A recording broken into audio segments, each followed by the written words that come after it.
बदिन ज़िले में पानी की हथरादू खोट, फुलेल केनाल ऐं अकरम वाह ते लगल गैर कानूनी धिकन, फ्लड केनालन खिलाफ बदिन बचायो कमेटी जी सॾ ते नौतकानी मोड़ खां टंड बागो ताईं दिलबर सिंधी, फराग हाले पोटो, अज़ीज़ डेरो, खुदादिनु शाह, मीर नूरामन तालपुर, ज़मा जमाली, खलील भुरगड़ी, फनकारा दीबा सहर, कंबर अली शाह, नसरुल्ला जरवार, शाहजहान समूह, फैसल चीमा, सजाद अलस्ती जी अॻवानी में प्यादल मार्च कयो वियो, जेको मुख़्तलिफ़ ॻोठनि खां थींदो टंडे बागे पहुतो।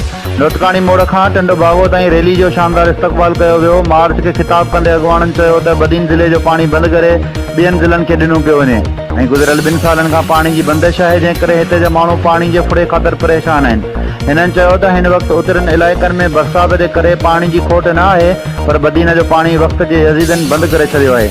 हिननि चयो त चूंडियल नुमाइंदा गाइब आहिनि ऐं प्यादल मार्च में शिरकत करण खां बि डिॼनि था।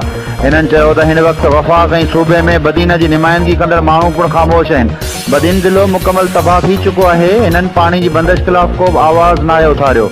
हिननि चयो त सीडा हिकु साज़िश तहत बदीन जो पाणी बंदि कयो आहे, तंहिं करे सीडा खे हिकदमि ख़तमु करे सीडा जे डायरेक्टर मीर ग़ुलाम अली तालपुर ते पाणी ते गैर कानूनी धिकनि जो केस दहशतगर्दी अदालत में मोकिलियो वञे ऐं बदीन खे पाणी सप्लाई कंदड़ वाहन तां गैर कानूनी धिका ख़तमु करे ऐं फ्लड केनाल बंदि करे बदीन ज़िले जे पुछड़ ताईं पाणी पहुचायो वञे।